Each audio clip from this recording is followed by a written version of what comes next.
The Game Gear was a handheld console that seemed to be stuck in the Game Boy's shadow despite having much higher quality graphics, full color, and something Nintendo had been unable to do until years later on the Game Boy Advance SP, a backlit screen. The Game Gear was far ahead of its time, and it's because of this that the system would mow through batteries like crazy. This, in my opinion, was the only thing that really held the handheld back. Imagine if the Dragon Quest 1-3 remakes were made for Game Gear instead of the Game Boy. Imagine if the Game Gear had gotten more Mega Man games like the Game Boy did. This faltering handheld had the potential to be one of the greatest handhelds of all time, but because of the limitations of power supply, got left in the dust. I'm here to count down my top 10 favorite Game Gear games of all time. There were so many great classics on this system that got lost in the shuffle. So like, subscribe, and let's get started with the best games the Game Gear has to offer. Number 10. Sonic Drift 2 was similar to playing Mario Kart back in the day, but was able to be played on a handheld. Again, something Nintendo was unable to do really until years later on the Game Boy Advance. When you compare Sonic Drift 2 to any type of racing game you might find on the Game Boy or even Game Boy Color, it's like night and day. Featuring all your favorite Sonic characters, Sonic Drift 2 was a race to the finish with a few weapons and power-ups that show up on each track. The game plays really well and is super fun and colorful, with my only gripe being the short horizon. Because of this, you actually have to use the map that is always on screen, so you can tell when some of the sharper turns are coming up. This is obviously less than ideal, but it does a good job of making it work around the hardware limitations and is still a fun game to play all the way to the finish. Number 9.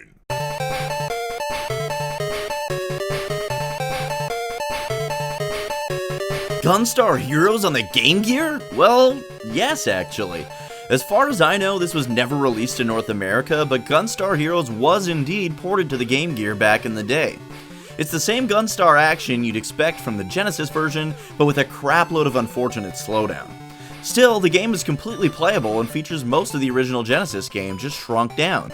You still have all the badass weapons and their combinations, and still have to take on the evil Empire and its colorful generals. But the whole dice segment of the game has been removed, and like I said, the frame rate definitely chugs. A lot. Still, if you wanted Gunstar Heroes on a handheld back in the 90s, this game did everything you wanted. Something nobody was able to do on a Game Boy until its sequel on the Game Boy Advance in 2004. For taking the most action-packed run-and-gun game from the Genesis and making it work on a handheld, Gunstar Heroes is my 9th favorite game on the Sega Game Gear. Number 8.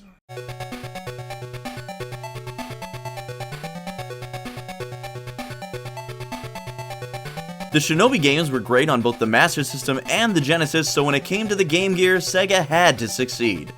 Shinobi 1 on the Game Gear was a fantastic game in and of itself, but its sequel was even better. In Shinobi 2, you're tasked with rescuing your ninja friends and recovering the, crystals to save the city.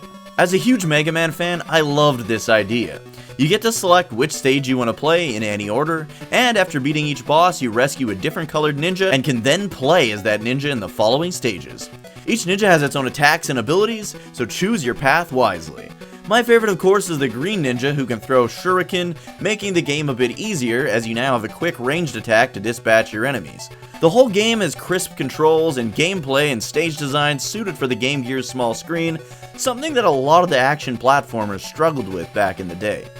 For successfully taking the action platforming of the Shinobi series and making it work perfectly on the Game Gear, Shinobi 2 sneaks its way to number 8. Number 7.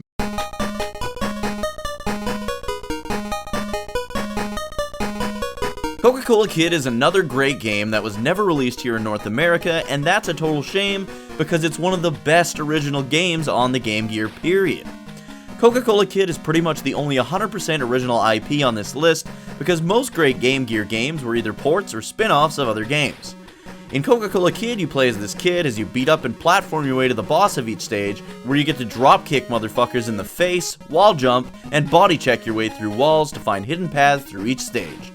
Throughout each stage, you can break boxes open to find Coke cups to restore your health, as well as tokens that can be cashed in at the end of each stage for extra lives, health, and continues. The game plays really well and has some great platforming segments. You can even get yourself a skateboard and haul ass through the stage if you're good enough to platform at higher speeds and avoid damage. For having fun gameplay, great level design, and fresh ideas on a handheld made up of mostly ports and spin-offs, Coca-Cola Kid made its way to number 7 on the list. Number 6.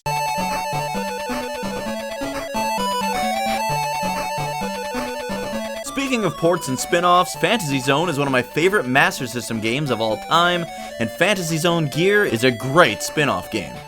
With stages, bosses, and power-ups designed specifically for this Game Gear version, Fantasy Zone Gear is a blast to play. Probably my favorite thing about this game are the new boss fights that are challenging while still being fun as hell to play. They definitely require some tight movement and shooting, but it just makes raking in all that cash after each boss that much more satisfying. If you haven't played a Fantasy Zone game before, this one is right up there with Fantasy Zone in the arcade, as well as Fantasy Zone 2 on the Sega Master System. For being able to stand with its arcade and console counterparts despite being developed for a handheld, Fantasy Zone Gear makes its way to number 6. Number 5. I've been a huge Streets of Rage fan since I first got my Genesis as a kid, and when I found out they made some Streets of Rage games on the Game Gear, I just had to get them. Streets of Rage 1 on the Game Gear is a great yet shrunk down and simplified version of Streets of Rage 1 on the Genesis, but it's Streets of Rage 2 that made it here at number 5 on the list. Streets of Rage 2 for the Game Gear is like a cross between Streets of Rage 1 and 2 on the Genesis, in my opinion. You've got some of the great stages and boss fights from Streets of Rage 2, but really, the gameplay is more like Streets of Rage 1, but with some of the special moves from its sequel included. I was surprised by how much I actually enjoyed this game. I don't know if it's just nostalgia, but I've always preferred Streets of Rage 1 on the Genesis over its sequel, so Streets of Rage 2 on the Game Gear to me was the perfect mix of stuff I loved from the original and stuff I loved from the sequel. The only real downsides here would of course be the small screen and the fact that it's missing one of the selectable characters. If you can only play one of the Game Gear Streets of Rage games, make sure it's this one. Number 4.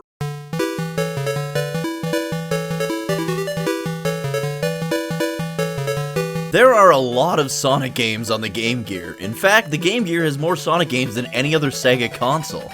But which ones are good and which ones are bad? Honestly, the only ones I would recommend checking out are Sonic 1 and 2, Triple Trouble is okay, and the best of the bunch is Sonic Chaos. By the time they made Sonic Chaos, they were well aware of what did and didn't work on an 8-bit Sonic game. Sure, it still suffers from screen shrinkage in some areas, but for the most part, Chaos is a solid game the entire way through. With some unique stages and power-ups, the game controls like any classic 2D Sonic game should, and there's enough variety in both the stages and boss fights without things getting too bizarre or frustrating like in Sonic Triple Trouble. Now, as for the worst Sonic Game Gear games, I'd have to go with Sonic Spinball and the worst Sonic game of all, Sonic Blast. Sonic Blast, in my opinion as a Sonic fan, is the worst Sonic game I have ever played. And yes, I'm including Sonic 06. But yeah, if you're gonna play just one Sonic game on the Game Gear, it better be Sonic Chaos. Number 3.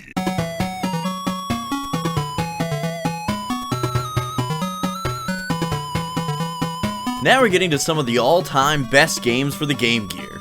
Starting at number 3 with Mega Man. Similar to the early Game Boy Mega Man games, Mega Man on the Game Gear is like a mashup of Mega Man 4 and Mega Man 5. The game looks and plays great. In fact, since the Game Gear has pretty much the same power as the Master System, this game actually looks better graphically than the NES games, which is pretty cool.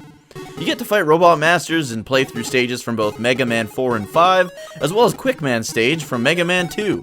And you get to use their special weapons against each other. The Wily, or Cossack stages in this game are really well done too. The only downsides to this game I'd say is it suffers from a bit of screen crunch, but to rectify this, if you hold down the jump button, you can use the D-pad to look down and all around before jumping into any mysterious off-screen pits. The other minor issue is that you can only have 2 shots on screen as opposed to the regular 3. All in all, this game is a great Mega Man game, And I know it's not saying much, but I'd play it over Mega Man 5 and 8 any day.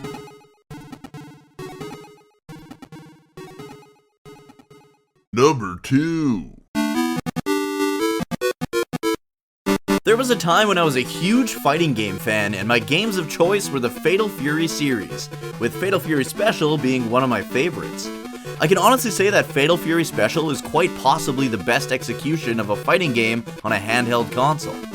It's been simplified in just the right ways to make it still feel like I'm playing a Fatal Fury game, while not being too complicated for a handheld. Despite being simplified, all the controls and gameplay feel nice and crisp, and when you lose, it's entirely your fault. I just can't believe they were able to make such an incredible classic fighting game for a handheld back then, and it's because of that Fatal Fury Special is, in my opinion, the second best game on the Game Gear. Number 1.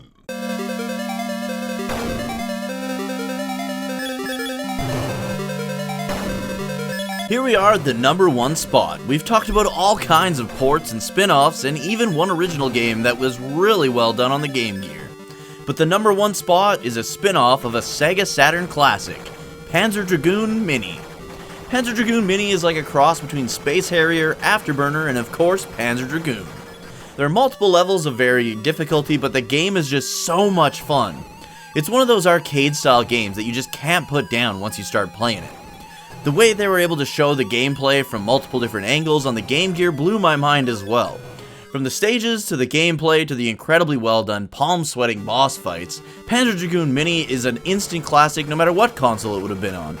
To have all this packaged into a tiny Game Gear cart for a 90s handheld system is just insane.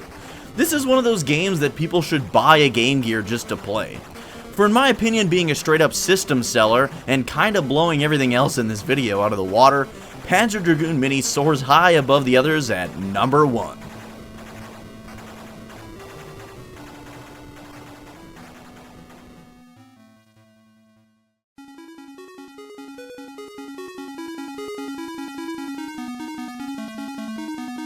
Thank you so much for watching this video. It means a lot to me that people actually enjoy my content. If you haven't yet, please like and subscribe. I'd like to hit 300 subscribers by the end of the year, and with your help, I can. Also, if you use Twitch and would like to come hang out live on stream, be sure to give me a follow at twitch.tv/Dookie03. I've been streaming my way through Skies of Arcadia and have been absolutely loving it. Thanks again for watching, and have yourself a great rest of your day.